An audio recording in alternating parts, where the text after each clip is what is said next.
Notre Dame just added another stud to the best defensive back class that has come through Notre Dame in a really long time. And Mike Mickens continues to prove why he is one of the best assistant coaches in the country. Plus, count them, 6 Notre Dame commits are now ranked inside the Rivals' top 50 players in the country in the class of 2026. That's next.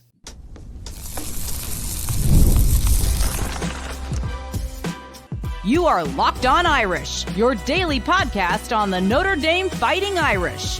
Part of the Locked On Podcast Network, your team every day. Hello and welcome in. This is Locked On Irish, your daily Notre Dame podcast. I'm your host, Tyler Wojciak. I'm a Notre Dame alum, producer at Fox Sports, and I've been covering the Irish since 2020. And today is Tuesday, July 15th, and thanks for getting your day started right here by making this your first watch or listen of the day. Quick reminder to subscribe on YouTube or wherever you listen to the podcast, and we have got another stacked show for you in store today. Nick Reddish just became the latest addition to Notre Dame's ridiculously good 2026 defensive back class, and I'm going to tell you why his commitment closes the door on one of the best position group hauls of the Marcus Freeman era. Then we're going to do a deep dive into the work of Mike Mickens because he is building an absolute machine in the secondary, and I think it's time we start thinking about Notre Dame as DBU. And finally, we'll break down the updated Rivals rankings that has 6 Irish commits in the top 50, but we begin with the latest commit in the class of 2026. Nick Reddish officially committed to Notre Dame on Friday, and he caps off one of the best defensive back classes in a long, long time. And I believe he has a chance to be the diamond in the rough type prospect for this class of 2026. He's not the biggest guy in the world. He's listed at 5'11", 185 pounds, but he plays for a really good high school program in Charlotte, North Carolina, Independence High School, and he is a consensus 3-star prospect. His recruiting ranking isn't going to blow you away. He is the number 57 safety in the class and the number 682 ranked player overall, but a big reason why is because he missed most of his junior season due to an injury, but he was still being pursued by a lot of big-time programs. Wisconsin was after him really hard. Indiana was recruiting him heavily. Virginia Tech was one of his finalists as well because Nicholas's brother also plays for the Hokies, but ultimately he chose Notre Dame, and Notre Dame had always been near the top of Reddish's list, but they really had to fight off those candidates down the stretch there. At one point, not even as far as a month ago, I want to say, it felt like Virginia Tech may have taken the lead, but Notre Dame had been on him so consistently for the past year plus that sort of effort, that amount of time, that amount of energy spent on building those relationships and then maintaining them is a big reason why he ultimately chose Notre Dame. They offered him on Pot of Gold Day back in 2024. And then Reddish made his first visit to Notre Dame about a month later in April of that year. He also went to a camp in June of 2024. Then he made 2 more trips to South Bend since the start of 2025. But ultimately, it was his official visit during the weekend that we have talked about so much on this show already. June 13th through the 15th, that is what sealed the deal. As a reminder, Notre Dame had 9 uncommitted prospects to go along with 12 commits in the class of 2026. They were all on campus that weekend, 21 total official visitors. And now that Reddish is in the fold, 8 of those 9 uncommitted prospects are now officially part of the class of 2026. The only one uncommitted guy who is not committed to Notre Dame is tight end Evan Jacobson, and a big reason why I don't think he's a part of this class right now is because Preston Frizzell and Ian Premer just beat him to the spot. Notre Dame now has 2 tight ends in the class. Maybe they'll be open to taking a third, but right now I don't expect Jacobson to be in this class. But still, the fact that Notre Dame was able to get a commitment from 8 of the 9 uncommitted guys on campus that weekend, that is just unheard of in college football. And he mentioned to Christian McCollum of Irish Sports Daily that being around all the commitments that weekend was a huge factor, and they continue to talk daily, and being a part of that group was really important. And that was clearly the plan from Marcus Freeman, Carter Allman, the recruiting director at Notre Dame, was to get everyone together, build that camaraderie, and it paid off in a big way. But also you got to give a ton of credit to the coaching staff because they've been recruiting him aggressively for a really long time, despite the fact that he ended up missing most of his junior season. That didn't stop Marcus Freeman. That didn't stop Mike Mickens and his staff from pursuing him. They made him a priority very early on. They stuck to their guns, and now he is a part of the class of 2026. So what is Notre Dame getting in Nicholas Reddish as a player? He doesn't have as much tape as some of the other guys because he missed so much time in a critical year during your high school football playing days. So without a full junior season, we really only have his sophomore season to work with. But he had a breakout sophomore year, and he is an elite two-sport athlete. So there are plenty of reasons to be excited about Reddish coming to Notre Dame. He registered 95 total tackles, 10 pass breakups, 4 interceptions, 2 forced fumbles, and 4 fumble recoveries, all as a sophomore playing varsity for Independence High School, which again, they compete against some of the best schools in the entire country. He plays safety for his high school, and he just has a great knack for finding the football and then finishing plays. He's not very big, but he has great technique as a tackler, and he can deliver a blow as well. Like when he hits you, you're going to feel it, but he is so good at wrapping up and bringing the ball carrier down, and that is so important, especially for an undersized player. Like you can't just live by delivering a blow and then hoping the guy falls down. Like that might work in high school. It's certainly not going to work in college, but he's really good at wrapping up and bringing the ball carrier down to the ground. He's also really good at recognizing routes. He doesn't have the elite ball skills as some other guys like a Joey O'Brien, but that doesn't matter quite as much if you can identify exactly where you need to go and then get there in time. He doesn't have truly like eye-popping athleticism, but his anticipation, his play recognition all helps him out a ton, and he's able to make plays on the football play after play. The biggest concern here is obviously his size.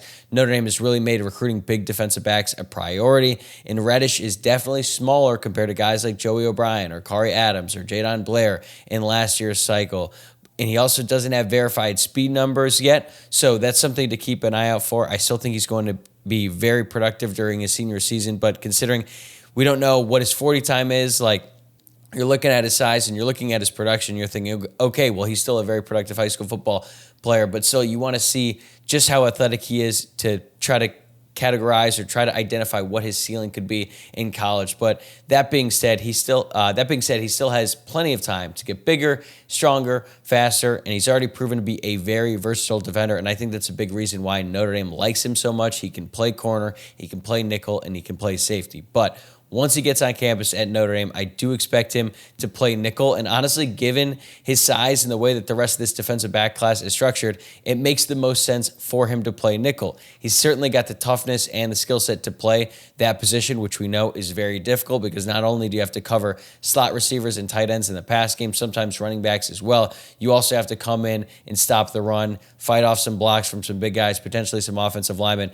and meet a running back out in the open field. So it's not for everyone. You have to have a specific type of mindset and skill set to play that position, and I believe Nicholas Reddish has it. Also, you look at how Notre Dame has structured the defensive back class, it makes the most sense for Nicholas Reddish to play nickel because Kari Adams and Chasten Smith, those are true lockdown cornerbacks. And then Joey O'Brien and Aiden Pouncey are such good athletes that they could theoretically play any defensive back position, but I think both of those guys are best suited to play safety. So if you have 2 true corners and you have 2 true safeties, all you need is 1 nickel to round out the group, and that's exactly where Reddish fits in. So now that Reddish is in the fold, that wraps up defensive back recruiting in this cycle. Notre Dame is not going to take 6 in this class. He also becomes the 26th commitment in the class overall. He is the 3rd lowest rated recruit in the class, but I do expect that to change after senior year so long as he's able to stay healthy and produce anywhere near the level he did as a sophomore. I think he's going to rise up the rankings once more people are able to watch him because it's just been a long time since he's been able to be a big-time contributor for his high school team. So expect his ranking to go up, but also want to point out he is the 4th player from North Carolina to commit in this class, along with Rodney Dunham, Ebenezer Iwatade, and Thomas Davis Jr. Notre Dame has made recruiting in the North Carolina area a big priority in recent years, and it's paying off in a big way. They are landing some big-time players from that part of the country, and I expect that to continue going forward. And now Notre Dame has the 4th highest rated class in the country. It's going to be a fight to stay in the top 5. You got all the other programs like Alabama. They're bringing in like a new 5-star player every other day. So it's going to be a fight, but it doesn't really matter to me because when you look at this class overall, you look at it position by position, they are in such good shape and all the positions of need. And once Elijah Golden, the interior defensive lineman, officially becomes a member of this class, or so we expect him to do at the end of next week, that would be 27 total commitments. And I believe he will be the last, he'll be the last to commit in this class as long as there aren't any flips down the road. But if Notre Dame is able to land 27 total commits with the depth of talent they have in this class, this could just basically be the icing on the cake as the Irish put the finishing touches on one of the best recruiting classes in recent program history. So Reddish is obviously a big get, but he is just one piece of a bigger puzzle. So coming up next, we're going to break down how Mike Mickens has built the best defensive back room in the country. Today's episode is brought to you by Game Time. Have you ever decided at the last minute to head to a ball game with friends or family? Maybe it's game day and you suddenly realize you want to be in the stands. That's exactly where Game Time comes in. It's the easiest way to grab last-minute tickets without the stress. With the money you save on tickets, you can splurge on food, drinks, merch, or even invite a bigger group to come with you. Game Time makes it possible. Game Time also makes buying tickets fast and simple. Prices on the app actually drop the closer you get to first pitch, and they've got incredible last-minute deals, clear seat views, and a lowest price guarantee that takes the worry out of buying. My favorite part is you can see the view from your seat in the app before you buy, so you know exactly where you're going to be sitting. Take the guesswork out of buying tickets with Game Time. Download the Game Time app, create an account, and use code LOCKEDONCollege for $20 off your first purchase. Terms apply. Again, create an account and redeem code LOCKEDONCollege for $20 off. Download the Game Time app today. Last minute tickets, lowest price, guaranteed. It seems hard to believe now, but just a few years ago, Notre Dame's secondary was such a liability in big games. Just think back to 2018. Notre Dame is facing Clemson in the college football playoff. They have Julian Love, who should have won the Thorpe Award that year for being one of the best defensive backs in the country. Well, he goes down with a shoulder injury in the first half. Dante Vaughn, his backup, comes in. Trevor Lawrence, a true freshman quarterback at Clemson, looks over, sees that Dante Vaughn is now covering Justin Ross, who was a true freshman at the time as well, but an absolute stud. And then they just abused Vaughn the rest of the game and then ended up dominating Notre Dame in that game, advancing to the national championship. Then 2020, which was actually Mike Mickens' first season at Notre Dame, the Irish did have Kyle Hamilton, one of the best defensive backs to ever wear the blue and gold, who is now dominating in the NFL with the Baltimore Ravens. But that was all they had, really. Like, he did everything he could throughout the season, and they had some nice players like Sean Crawford and Nick McLeod. But when they faced Alabama, who had Devontae Smith and Jalen Waddle coming off an injury, like Crawford, Clarence Lewis, and Nick McLeod, those guys didn't stand a chance against that level of wide receivers. So since then, the Irish have been on an upward trajectory at the defensive back position, and they are closing in on some of the most elite units in the entire country after already building and establishing themselves as one of the best defensive back units in the country in the past several years. So if you look at what Notre Dame has brought in over the last two cycles at defensive back, Mike Mickens has been the lead recruiter on 11 defensive backs that have committed in 2025 and 2026. 6 of those 11 are consensus blue chip recruits, which is either a 4 or 5 star. 7 of them are listed at 6'1" or taller. And that's something I mentioned earlier. Notre Dame has really made it a priority to recruit bigger defensive backs, specifically guys with really long arms, because that way they just have more range. They can bat more balls down, and it's just harder for the wide receiver to make a play, and it makes it for a smaller window for the quarterback to throw to. And every single guy that they bring in can move around. Like I just talked about Nick Reddish. Theoretically, he could play anywhere. Joey O'Brien could play all 3 defensive back positions. Same with Aiden Pouncey. Like, there are a few guys that are very, they're very set in what they're going to play at the college level. Like Kari Adams is a cornerback. He's not going to play safety, but he likes to have guys who can move around so that once they get on campus, it's just a matter of finding out where they fit best and then plugging them in and then developing them at that position. But you look at some of the names they're bringing in now and just the consistency across the board. Like Joey O'Brien, he's a borderline 5-star recruit. I said he's best projected as a safety. He could even play wide receiver on the offensive side of the ball. He is just that good of an athlete. He has such great ball skills, and I'm so excited to see what he can do because I think he's going to play immediately at Notre Dame. He's the closest thing to Kyle Hamilton since Kyle Hamilton. Kari Adams, top 50 player in the country, long, physical boundary corner who projects as another lockdown defender. Like Notre Dame has Leonard Moore right now. They had Benjamin Morrison. When you just look at the athletic traits that Kari Adams has compared to those guys, it's actually a little bit better. So then you wonder, what could Kari Adams possibly do that Leonard Moore or Benjamin Morrison haven't already done or will do in their careers at Notre Dame? Like, that is the type of player that Mike Mickens is bringing in after already establishing himself as one of the best assistants in the country. But it doesn't stop there. Aiden Pouncey is a terrific athlete.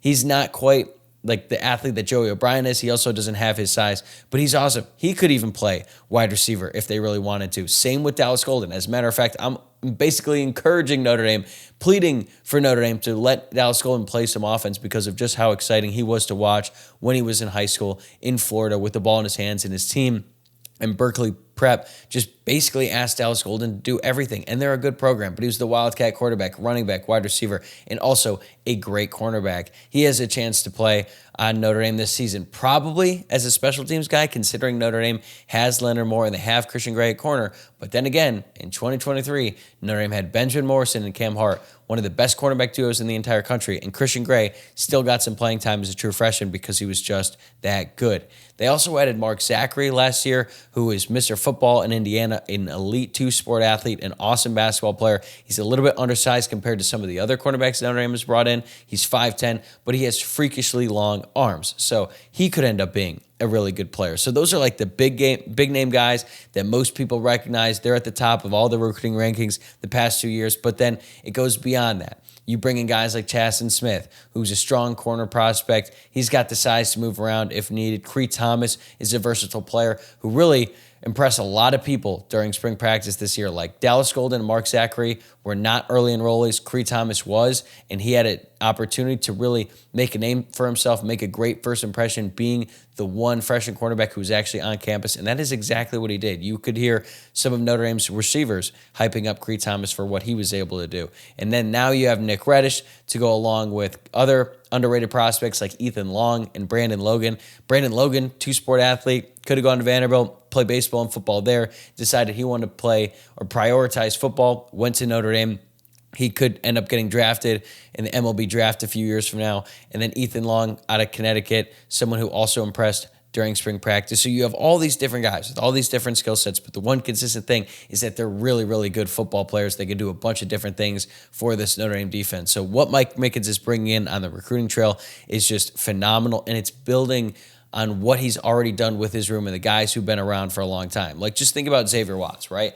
At one point, he was a wide receiver for Notre Dame. Now he's a two-time All-American who just got drafted by the Atlanta Falcons. Chris O'Leary, the former safeties coach at Notre Dame, also deserves a ton of credit for what he did with Xavier Watts. But then the past 2 seasons, Mike Mickens has been the safeties coach and cornerbacks coach at Notre Dame once Chris O'Leary left, so Mike Mickens helped Xavier Watts as well. He certainly helped Cam Hart turn from a wide receiver to a very, very talented college cornerback who got drafted by the LA Chargers. And I think that if his career hasn't been so derailed by injuries, he could be an even better player, but he's still a very, very good player for Notre Dame and was a very talented corner who gave Ohio State and their wide receivers fits all night back in 2023. And there's Benjamin Morrison, who is sort of the catalyst behind all of this because he was not even a top 300 recruit out of high school, but Mike Mickens pounded the table for him, was able to get Benjamin Morrison to commit to Notre Dame instead of Washington, started as a true freshman against Ohio State in 2022, became a freshman All-American, and if he didn't get hurt his junior season, I think he would have been a first-round draft pick, ends up being a second-round pick by the Tampa Bay Buccaneers. And then once Mike Mickens showed that he could get a guy like Benjamin Morrison and turn him into a freshman All-American and NFL draft pick just like that, that really is what changed everything, because then he started to get guys like Christian Gray, who had a higher recruiting ranking than Benjamin Morrison. And even though last season he had some ups and downs for sure, and I think the fact that Leonard Moore just surged the way he did, it kind of overshadowed what Christian Gray did. Like, Gray was a part of some of the biggest plays all season, like the 4th and 2 stop against Texas A&M. Obviously, the pick against Drew Aller in Penn State in the college football playoff semifinal. Like, he has a chance to be an unbelievable quarterback, but we just aren't talking about him as much because you've got a guy like Leonard Moore who came out of nowhere and replaced Benjamin Morrison. He became a freshman All-American. So what Mike Mickens is doing is just unbelievable. He has shown an elite ability, I should say, to identify talent early, win recruiting battles, and develop guys into stars. Now, we should be clear that this did not happen overnight, right? It's not like every single recruiting class he's had at Notre Dame has just been like a home run out of the park. His first class at Notre Dame in 2021 was rough. He got Philip Riley, Ryan Barnes, Chance Tucker, and JoJo Johnson. All bust. All of them. Every single one of those guys was not hit. But then he added Benjamin Morrison in the class of 2022. And as I said, that was the first big domino to fall. Things got a little bit better in 2023. He got guys like Christian Gray. And there was some buzz about Notre Dame having a pretty strong defensive back class after just signing miserable classes for plenty of years. And then now with 2025 and 2026 combined, they have definitely outdone all of their efforts that Mike Mickens has brought in before. Like, these are the top 3 highest rated defensive backs to commit to Notre Dame in a really long time. And they're all in the class of 2026. So I just think this group is going to get even better. And this is the type of talent and this is the type of depth that you need to match up with any offensive style in the country and to compete with the best wide receivers and the best quarterbacks in college football. Because now, in a modern game of football that is so pass heavy with so many elite wide receivers and so many talented wide receivers, like, it's kind of what Notre Dame did, or what's kind of what did Notre Dame in the national championship last year. Ohio State had a bunch of really talented receivers. Notre Dame didn't have as many, and even though Notre Dame's defensive backs played well for the most part, or at least gave their best effort, like, it ultimately came down to a 3rd and long with Jeremiah Smith, who is probably the best player in college football, going up against Christian Gray. It didn't work out for Gray in that moment, but I think that the room as a whole continues to get better. And even if all these guys don't hit, because they're not all gonna hit, right? Notre Dame is not gonna go 11 for 11. That's just not gonna happen. And even if all these guys, all 11 of them, are good enough to play college football and succeed at a high level, they're not all gonna stay at Notre Dame, because only 5 can be on the field, maybe 6 at most. But let's say 5 out of these 11 guys in the last 2 classes end up panning out. That's less than half of the total number of the guys that they have either committed or signed in last year's class, and you would still have 5 starting defensive backs. So Mickens has really never had this much talent to work with like he has now. He already has a bunch of talented guys in the room, and it looks like it's only getting better. So I don't really see a world where several of these guys don't end up being high NFL draft picks. And if he sticks around at Notre Dame, we're going to be talking about Notre Dame as DBU with new NFL draft picks year after year. New guys coming in who are in and out in 3 years, because that is just the type of recruiting that he's been doing and the type of developing. So things have been really good at Notre Dame at the defensive back position for the past couple of years now, and I think it's going to get even better here in the next few years. So we know the defensive backs are great, but how elite is this class overall? The new Rivals ranking suggests that this class is the most high-end talent in decades, with 6 Irish commits in the top 50. More on that right after this.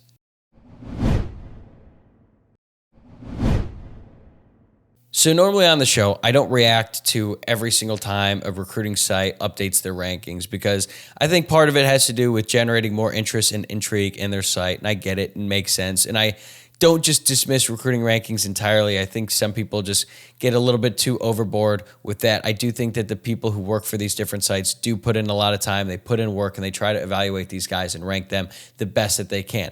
But it's also impossible for these sites and the people working for them to adequately evaluate every single high school football prospect in the country and get it right. They're going to get it wrong all the time. They're going to get it right a lot of times as well. But so does every single college coach, scout, or assistant out there in the country. But when Rivals updated their rankings on Monday, and Rivals just merged with On3, so I'm not even sure if this is truly the Rivals rankings or the On3. I'm pretty positive it's Rivals, but for the sake of this discussion, we're going to call it Rivals. They updated their rankings, and now their latest update, 6 Notre Dame commits are ranked in the top 50 in the class of 2026. That is unprecedented for Notre Dame in recent years, because they've been struggling to land like 1 or 2 top 50 guys per class. And it's been a big talking point on this podcast and so many other Notre Dame podcasts and articles and things like that over the last few years. When can Notre Dame start bringing in the high-end talent that is necessary in order to win national championships? Well, now it looks like they're prepared to do that. So Rodney Dunham moved up from the number 7 player in the country to the number 6 player in the country. And then Grayson McHugh had the most absurd jump I have ever seen. He went from being ranked number 181 overall to now being ranked 13th in the entire country. I think some of that has to do with the Notre Dame bump. Like, if Notre Dame adds an offensive lineman, sometimes they're going to get a bit of a bump. But it feels like he was underrated. Like, once he committed to Notre Dame, everyone was like, this guy looks like a future NFL first-round pick. He is a true tackle that is going to play tackle in college. And the fact that he's teammates with Joey O'Brien, I think he got a little overshadowed in that sense because he's an offensive lineman. He's not going to get quite the same level of excitement from the fans as a Joey O'Brien, who's like a do-it-all player who could play both sides of the ball. But McHugh is a really, really good player. player. Now he's being recognized as one of the top 15 players in the country. Ebenezer Iwatade is now ranked number 20th overall. I'm just going to be honest, I think that's a little bit high for him because he's still very raw, but I think that his raw skill set is so exciting. I can understand why people think his ceiling is high enough to rank him at number 20. And then Ian Premer is ranked number 26th in the class. Number 1 tight end in the country, or number 2 tight end, depending on what service you look at. Still kind of a shock that he committed to Notre Dame, just given the fact that so many people thought he'd end up at Kansas State or Iowa State or Kansas, some school close to home, but Notre Dame got him, and he could be something close to Michael Mayer. He's certainly the highest rated tight end commitment to Notre Dame since Michael Mayer, and he looks like Brock Bowers when he's out there. So really excited about him. Kari Adams is now ranked 30th in the country, and then Joey O'Brien moved up from a number 99 in the class to number 47.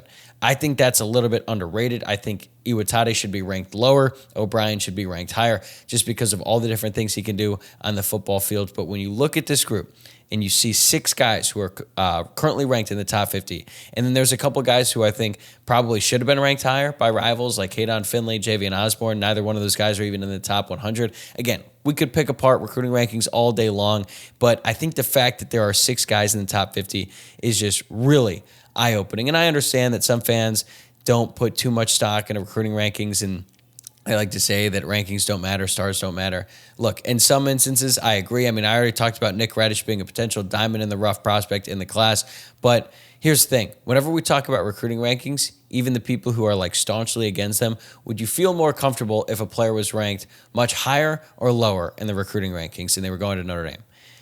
99% of the time, you'd probably prefer that Notre Dame's commits are ranked higher than lower. I don't know why you would want a guy to be ranked lower unless you wanted to just maybe prove a point to the recruiting sites. I don't really know. And even though the recruiting rankings aren't perfect, there is a reason why Ohio State and Georgia and now schools like Texas, like they're always ranked at the top of these recruiting rankings, and those are the teams that win the most, especially Ohio State, especially Alabama in their prime, especially Georgia when they won back-to-back national championships. So there is some method to the madness here, and even though they're not everything, they are something. And now Notre Dame fans can relish in the fact that their commitments are now being ranked in the top 50, and they can compete with Georgia and Ohio State and Bama on the recruiting trail in a way that they have not been able to do in a really, really long time. And it's not just that they're recruiting well. They're recruiting well at premium positions like Rodney Dunham and Ebenezer Iwatade, edge rushers that you absolutely need to succeed at the highest levels of college football. Grayson McHugh, probably a left tackle in college. You definitely need a really good left tackle to protect the quarterback. Ian Premer, tight end. Probably not the most important position, but in the Notre Dame offense, it's certainly a premium position. Kari Adams, cornerback. Joey O'Brien, safety. Like defensive backs, I already talked about it with Reddish earlier. Like that is so important. You have to have elite players in the secondary to go up against these great offenses and try to slow them down. And Notre Dame is doing it at every single level. So this is the blueprint that Marcus Freeman has been building towards. And obviously, there's still a ways to go. They got to get these guys to sign on the dotted line come December. But what they are building in this class of 2026 is truly special. All right, that's going to do it for today's episode. Thanks again for making this your first watch or listen of the day. Remember, please hit that subscribe button on YouTube or follow on your preferred podcast platform. And if you're feeling extra generous today, drop a like or leave a 5-star rating and review wherever you are listening to the podcast, because your support goes a long way. I'm going to be right back here tomorrow, Wednesday morning. Until then, have a great rest of your day. I'll see you then.